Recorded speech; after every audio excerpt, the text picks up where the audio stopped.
Students, we were discussing about DNA fingerprinting technology, or otherwise it is known as DNA profiling technique. It was called. So DNA profiling technique. In the previous lecture, I gave you some introduction related to this DNA fingerprinting. As far as human genome studies or human genome features are concerned, we have learned that in 99.9% areas, the human genome becomes similar only. In 99.9% area, similar sequences are present in the human genomes. Any human being you take, they will have similarity in 99.9%. Only in 0.1% we differ from each other. So our uniqueness is depending upon this 1% of genome only. 0.1% it is called. This 1%, even though it is called 0.1%, it is not just a number, it is actually a large number of nucleotides are accompanied in this 0.1%. For example, in 3 into 10 to the power 9 is the total genome we can say. Out of them, 0.1% means it will become 3 into 10 to the power 6 we are. That means more than 30 lakhs of nucleotides we differ from each other. Otherwise, I can say that the differences between one human being and another human being lies in this number of nucleotides we can say. So, how to identify that difference? That is the question called DNA fingerprinting. How a human being differ from another human being? How they differ in this 10 into 10 to the power 6, 3 into 10 to the power 6 number of nucleotides. That becomes the aim of DNA fingerprinting we can see. Now remember one point, the human DNA will be, just I will give you some introduction regarding some terminologies. Later we will go for fingerprinting methodology later. Imagine this is the DNA molecule which has got a double strand and it is having lakhs of millions of nucleotides in it.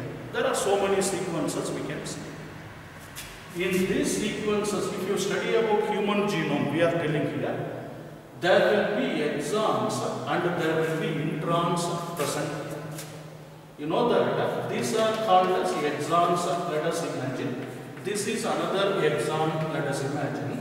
This will be known as intron, we can say, introns.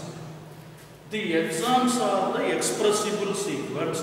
They will code for proteins, we know that one. They will code for the protein. Introns do not code for the protein.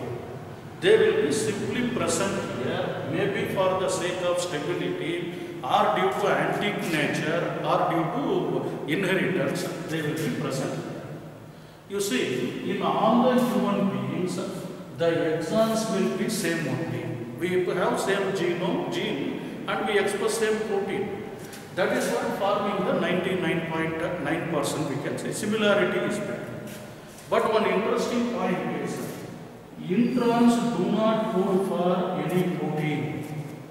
But that intron also is very difficult to identify. The sequence of intron is very difficult here. What the scientists concentrate means they don't touch these exons because they are known sequences, they are genes, they express protein. But introns are not known to us.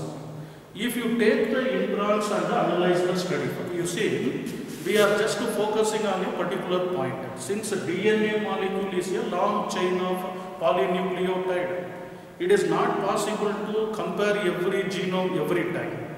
So what we do is, we concentrate on introns. In the introns, one speciality is there. there are some sequences of nucleotides which gets often repeated in the introns. In Human Genome Project, I told you one point. Only 2% of our genome gets expressed for protein. And another point I told you is 50% of the genome's work is not known. We have seen 50% of a genome, we have unknown function there. We have seen that. Now, those unknown functions are found in the introns, I told you. These introns are having repeated sequences. These sequences are called sequence repeats taken intron. So they exhibit sequence repeats. What is that sequence repeats means? There are many areas where repeated nucleotides occur in our introns. So first we eliminate exons because they are having known sequences, their functions are known. We concentrate on intron.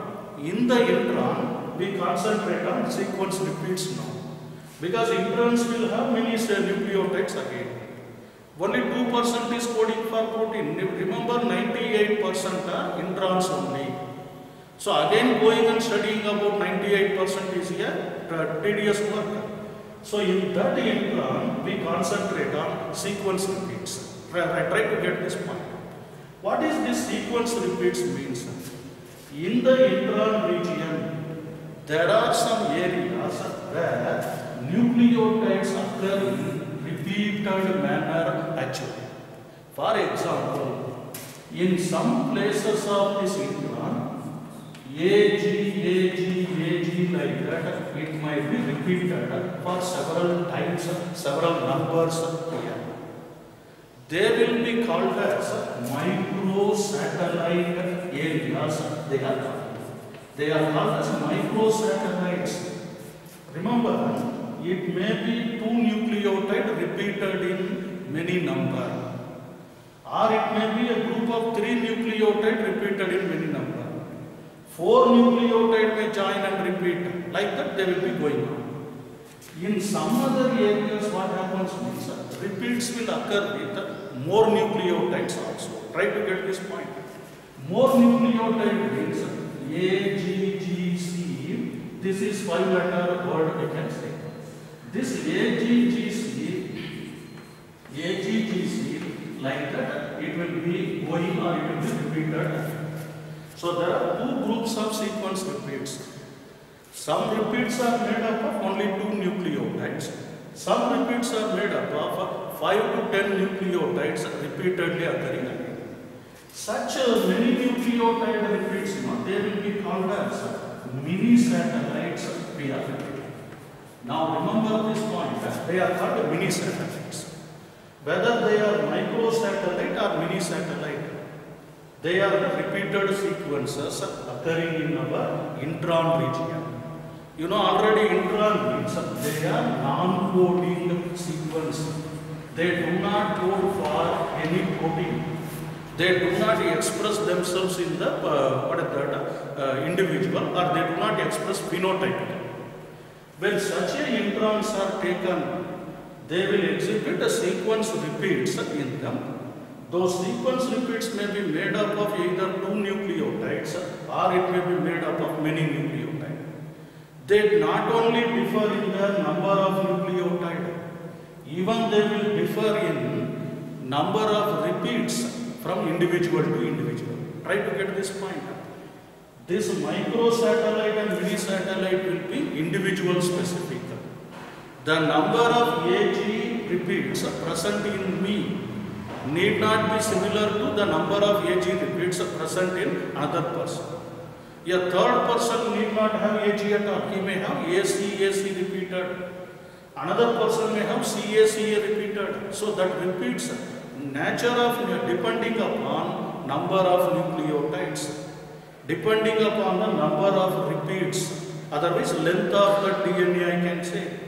With these things will vary the size of satellites or microsatellite and mini satellite we can say. Remaining part will become the bulk genome of an individual. Repeated sequences are one group and bulk genome is another group. Remember this point. Now what the scientist tried means, one scientist, namely Alec Jeffreys, Alec Jeffreys, a Britain scientist from University of Leicester, we are telling, UK, otherwise Britain scientist, in 1984, he told that the difference between one person to another person lies in the satellite region, satellite DNA only. There is a different uniqueness we told. Only 0.1% is uniqueness. That uniqueness lies in which area? Microsatellite and mini-satellite. There won't be uniqueness in the exons because we are producing, all are producing same type of gene, same type of protein. Introns will show the variation. In the introns, you cannot identify all the sequence of intron because they make 98%. Only 2% is exon. 98% is intron. In that 98%, again finding out the uniqueness is difficult. So what we do, we are zeroing across sequence repeats in the introns. In the intron region, there are some areas which are repeated again and again. Those repeated areas can be of two types. One is microsatellite, another one is mini-satellite we are taking. These satellites will be changed. These satellites will be having different type of nucleotide and a different number of repeats also. Both in number and sequence, both in number and constituent, they differ from each other. Such a type of satellite will be known as VNTR. It is called variable number of tandem repeats they have. What are VNTR? One more question is asked. Expand VNTR means variable number of tandem repeats they have. These repeats are occurring in different number. In person A it will be 25 times. In person B it may be 50 times. In C it may be 100 times. In some other person it will be not ASG, it may be AC. Again 50, 100 like that it may vary. So person to person this VNTR varies. Remember this one. How they vary, what made the VNTR to get established means there comes the mutation we have to remember. Because of mutation, the sequence repeats are getting changed here and there in a person. So mutation will be happening in somatic cell and germ cell also. Germ cell refers to reproductive cell. Somatic cell mutation cannot be inherited. But reproductive cell mutation occurring in the satellite area can be inherited. Remember this point. Provided it should not affect the reproductive ability of the individual. If his reproductive ability is not affected, then that repeat will be changing. That repeat may undergo mutation. It may be expressed in a person. In this way, remember, please listen carefully.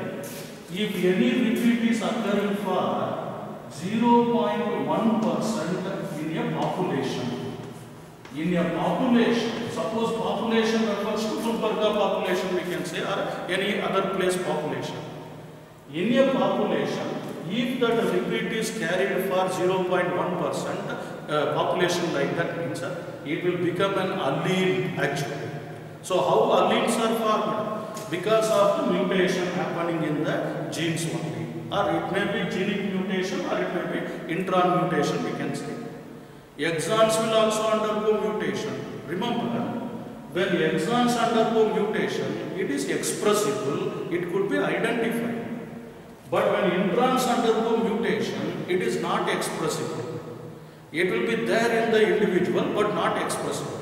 So what Alec Jeffreys thought means, if we are able to identify the VNTR of a person, that will become the uniqueness of the person. That is the principle involved in DNA fingerprinting. What is the principle involved here? identifying the VNTR of a person will tell us about his uniqueness. So why individuals differ from each other? Due to the repeats present in the intron region. Do you get my point?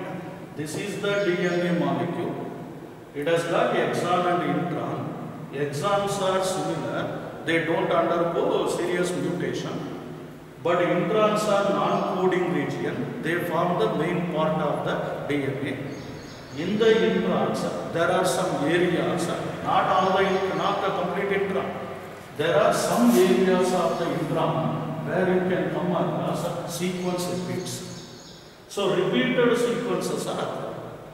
Those repeated sequences can be classified into microsatellite or mini satellite depending upon the number of nucleotides repeated and the type of nucleotide repeated and the length of that repeated area. Depending on all these parameters, we can divide them into micro, mini and all those things. These microsatellites will be called as VNTRs, otherwise mini satellites can be called as VNTR also. There will be small segments. VNTR will be variable number of tandem repeats. The VNTR present in me need not be similar in another person or you, we can say. So every individual will have its own specific VNTR. Identifying that VNTR is our focus in the DNA fingerprinting. Now I will explain you how to identify the VNTR here. Okay? Just any different point, just make note of this satellite region and all these things. When mutation becomes 0.1% in the population, it will get a status of an allele, we can say. That is how alleles are formed in a population, we can say. We have IA and IP means that IP is formed due to this variation, due to this sequence nature only. They may be expressible if it occurs in exon. They may be non-expressible if it occurs in intron. So when we go to introns, we have to find the non-expressible sequence. But a unique sequence we are going to see. Expressible sequence need not be unique. We all are having blood groups. So where you can find the uniqueness? You can find the uniqueness in the intron region, in the sequence repeat, that too in the small sequence repeats called mini satellite and microsatellite. Those small sequence repeats are called variable number of tandem repeats. What is called a tandem? When something is again and again repeated, over and over, AG like that, if it is repeated, it is called a tandem reaction. So again and again that particular sequence is repeated, and identifying that is the principle involved in DNA fingerprinting. I will explain you now how Alec Jeffreys devised a method for identifying the VNTR of a person. Please go ahead.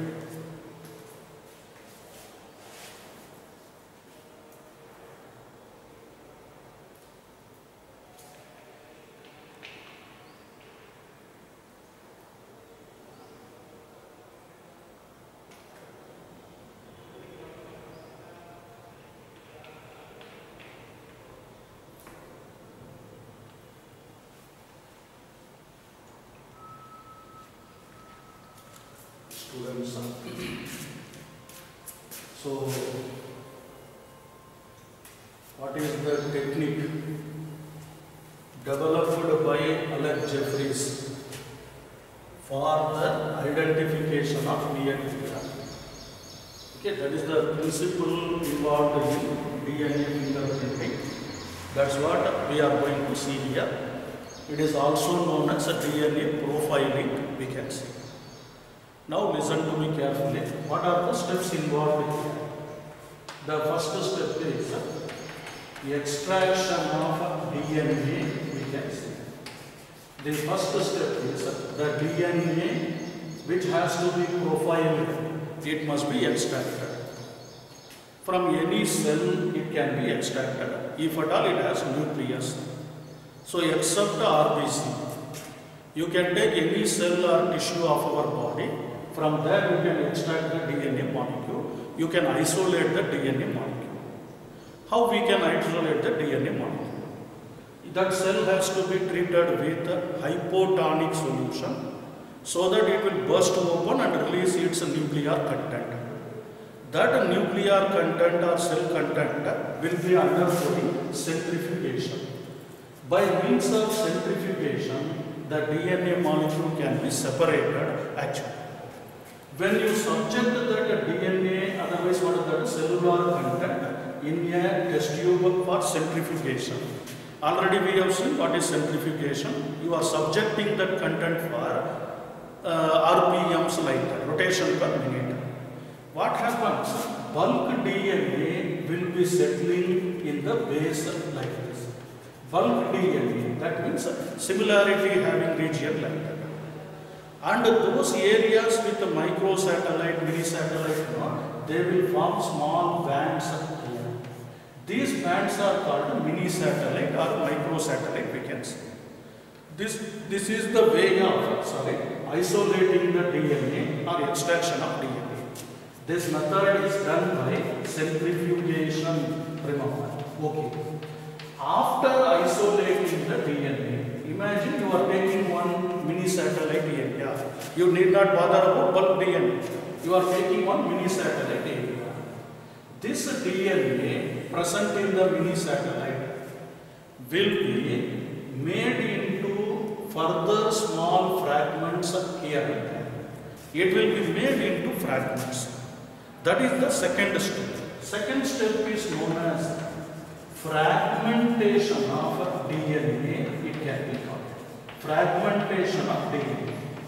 You have isolated the DNA first, then that DNA is made into fragments. How we can make the DNA into fragments? For this, we use one enzyme called as restriction endonuclease enzyme. These restriction endonucleases, we will study about them in another lesson called biotechnology. These REN are called molecular scissors. By using the molecular scissor, you will cut the DNA of microsatellite or mini-satellite into different pieces. They are called fragments of DNA. Okay. For then, third step involved here is these fragments are separated according to their length by means of a technique called gel electrophoresis technique.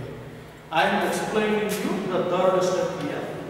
By these fragments are subjected for gel electrophoresis. Remember this point.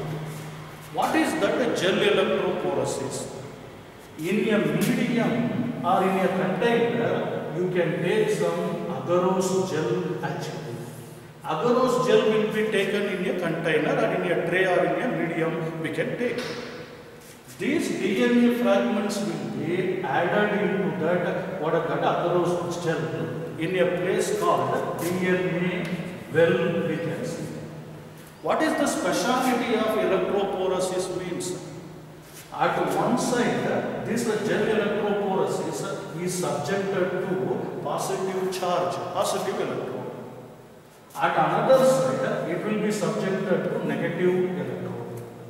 When you pass mild current or voltage through that medium, the DNA fragments will start to move away from each other according to their length. That is the point. So according to their length, they will start moving in the gel medium actually, agarose gel medium. How they will move according to their length means, DNA is negatively charged molecule.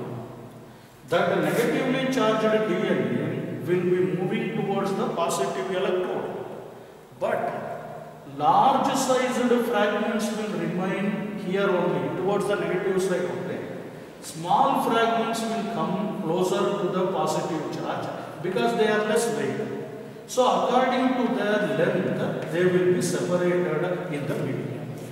That separation of fragments according to their length is done by which technique? Gel electrophoresis. First you are subjecting it for centrifugation, then you are cutting them into fragments by using REM. These are all tools used for DNA fingerprinting. Thirdly, you will be subjecting it for gel electrophoresis. In gel electrophoresis, you will get the DNA into isolated fragments according to their length. That is separation of fragments. Okay. Let me come to the fourth step involved here. After separating the fragments here, smaller fragments are towards the positive electrode, the larger fragments are towards the negative electrode because they could not move faster. Okay. What you are doing means these fragments are made into single stranded structure. Conversion into single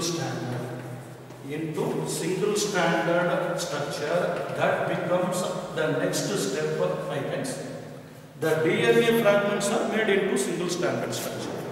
How? Imagine this is the gel electrophoresis medium where the DNA will be made into single stranded molecule or single stranded structure like this.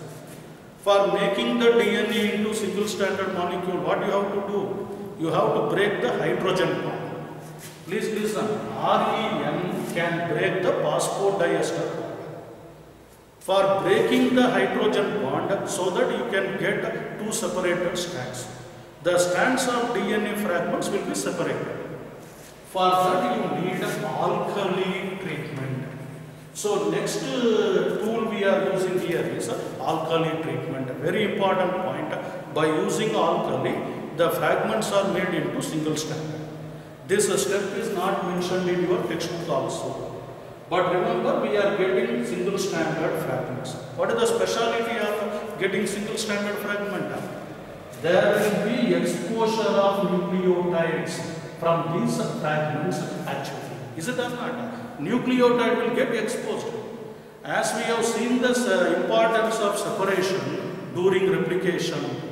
Do you remember? Yes, during replication, the two strands will separate, they will become template. Now also, here also you are separating the two strands, they get the nucleotide exposed. How? What is the method we are making here? By using alkali.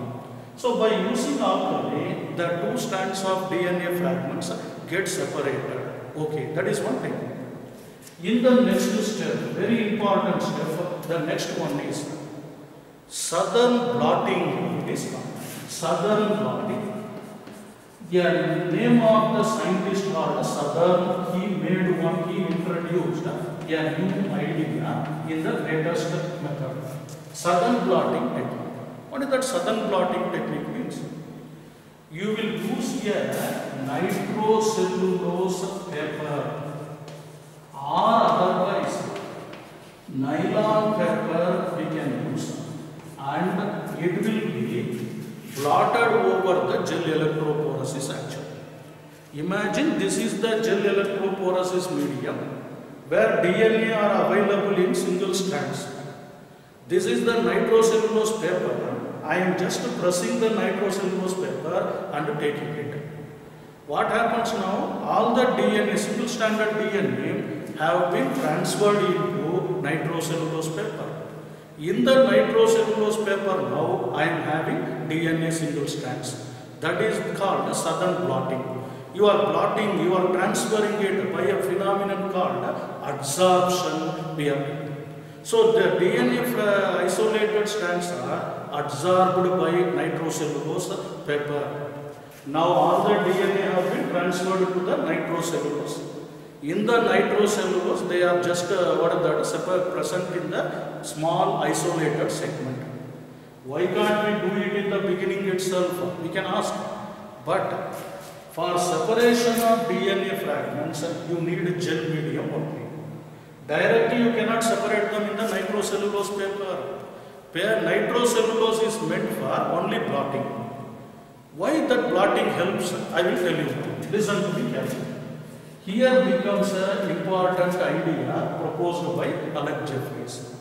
These are all common basic steps. You collected the sample, then you isolated the DNA by centrifugation. Then you cut the DNA into fragments by using scissor. Then you will subject the fragments by gel electrophoresis so that it will be made arranged into according to their length. Smaller fragments will be towards positive electrode, negative or that towards negative electrode, large fragments will be there. Convert that double standard DNA into single standard by using alkali. Then take a nitrocellulose paper and transfer it to the nitrocellulose paper from the gel medium. From the gel medium it has been transferred to the nitrocellulose paper. Now comes the important idea. What Alec Jeffrey did is introduction or introduce probes, DNA probes into the nitrocellulose paper. This becomes one important point. Introduce the DNA probe into the nitrocellulose paper. What is that probe means? Very important point. Probes are nothing but artificial radioactive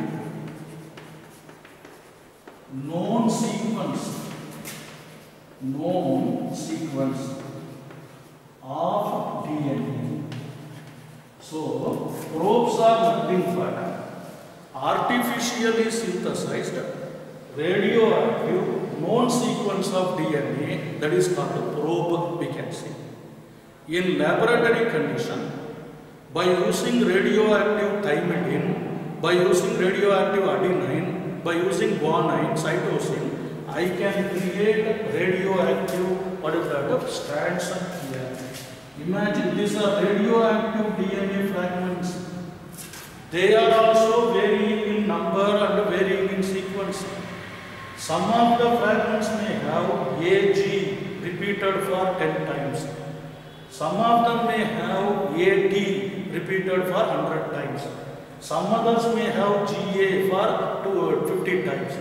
Like that, with a known sequence, I will use radioactive artificially synthesized DNA molecules as a probe. When I allow that probe in the nitrocellulose medium, please listen. Now what happens? Imagine this point. This is the nitrocellulose paper.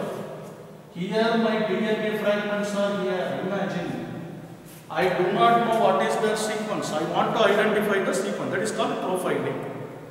When I introduce this artificial DNA, artificial probe, whichever is complementary to the original DNA, they will go and bind with that DNA.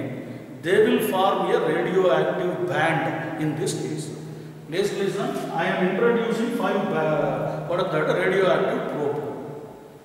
Out of the 5, 2 will go and occupy or they will complement with these areas. Remaining 3 are not occupied, remaining 2 or 3 bands are not occupied. That means this alone will become radioactive band. By seeing the band, by analyzing the length and everything, I already know the sequence. From that I can say the DNA should have complementarity here. Please listen.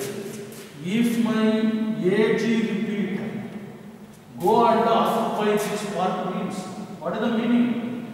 In the DNA, there must be TC repeat should be there.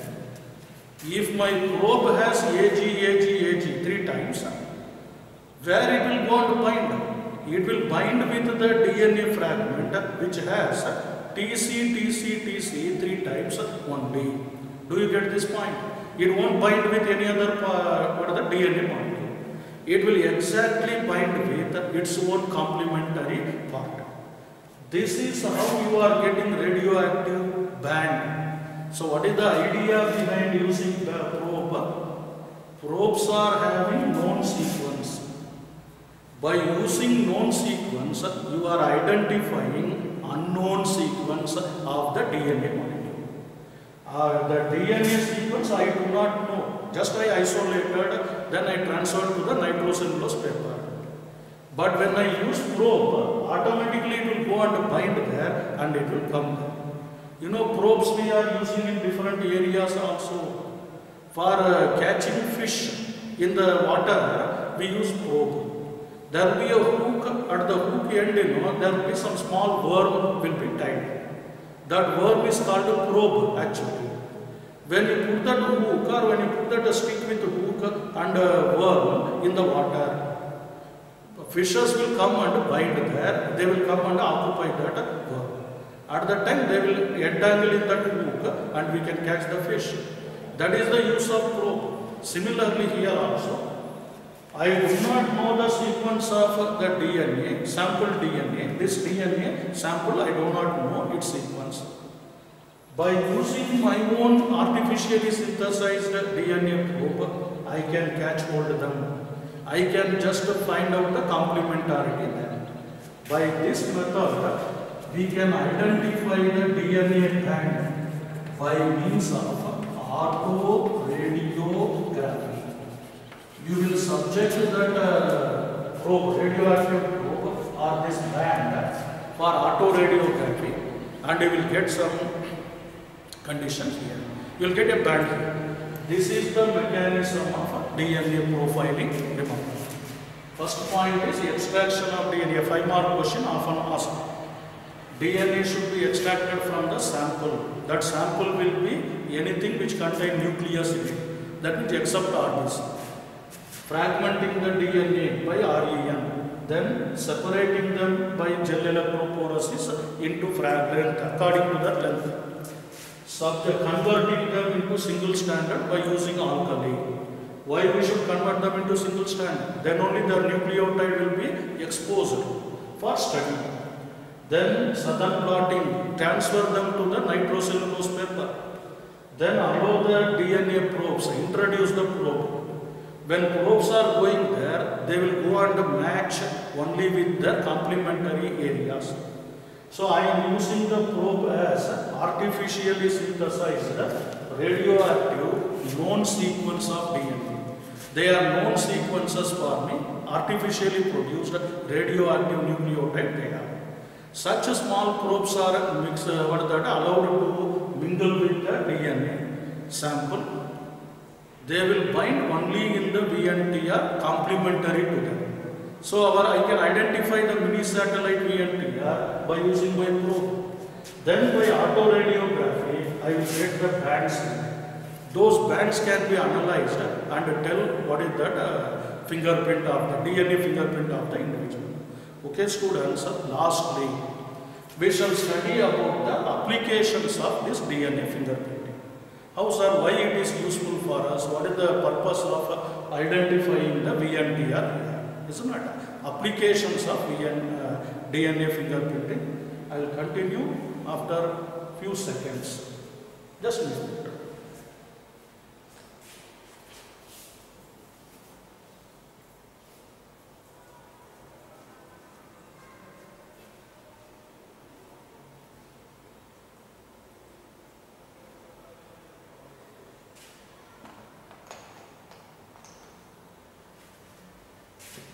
Okay, students,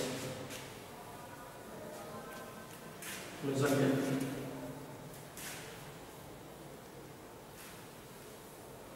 This DNA fingerprinting can be used for various studies also. So, by analyzing the human DNA or VNTRs and other things, we can come to a conclusion about the course of evolution we can study. What kind of mutation is happening and how we are getting evolved, those things can be studied, analyzed easily. Second point here is, you can understand the similarities and differences between human races. How Africans differ from Indians and other things, that racial difference we can identify by using the profiling. But as far as profiling, DNA profiling is concerned, it is already proved that in 99.9% areas we are similar only. Third and very important point is this DNA profiling helps for solving some criminal disputes also. Criminal disputes can be solved by this technique. That is what given in your textbook as a diagram also. Very simple, try to listen to me carefully. As for suppose imagine there was a murder happened in a particular place. A brutal murder, brutal killing has happened in a particular place. The crime department or forensic department will visit that area. They will collect some blood samples available in the area, even dry blood sample. There may be semen samples, reproductive fluid like that. There may be hair follicles like that. There may be nail tissues, some skin and other tissues will be available in that area. All those samples will be collected by the forensic department. They will extract the DNA from the sample, then they will make a profile, DNA profile. How? Just now I explained the steps involved here. Collecting the sample, isolating the DNA, fragmenting them by this one, REM, then subjecting it for gel electrophoresis, then it will be made into single strand, then sudden blotting, then introducing the probe, then finally getting the autoradiography.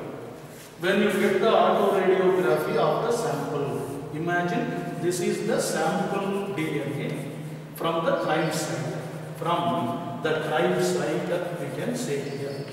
From the crime site, I got a sample. Now that sample is exhibiting the DNA bands like this. Its length, where everything will be varying. A band we are getting. It might be taken from different chromosomes also. Need not be all the chromosomes. You can take some satellite DNA only, chromosome number 6, 7, 12 or something, you can take and analyze them. This is the sample from crime site. Now I have got a doubt about, after doing inquiry and other things, we come to suspect two people. Let us imagine one person called A and B are the suspects. So we will arrest them. The forensic department or police people, they will arrest them and collect the blood sample or samples from them. Any tissue sample they will be collected. Those samples from person A and B will also be subjected for all the steps here. Imagine now, from person A, we get a profile, DNA profile in this manner. Imagine now, this person is exhibiting a DNA profile like this. That is A sample, we can say. From person B, I am getting a sample like this, DNA profile. It will be looking like this. Imagine. When we compare A and B here with this sample, this is the sample. This is the person A, this is person B. We can say that the sample is similar to person B, we can say. A is not involved in that crime, A is not involved in that murder, because the sample obtained from that crime area does not match with A. It matches with B only. That is one point we can identify. In your textbook, they have given this one. During gel electrophoresis, they will separate and you will get the bands actually. When autoradiography is done, those bands are clearly visible, radioactive bands. Similarly, not only this one. Another application of DNA fingerprinting is it is used for solving paternal disputes also. Paternal disputes can be solved by this DNA fingerprinting technique. What is meant by paternal dispute? Suppose imagine if there is a person with more popularity, more wealth and other things are there. Suddenly he get a civil case. One lady may come and she will tell that her child is born to him only. He is the father of that child and he has to give the properties to that son. 50% or 70% of the property should come to her son. Like that she may start disputing. Legal disputes will arise. during what is that, the wealth separation or wealth distribution. During that time, it is called a paternal dispute.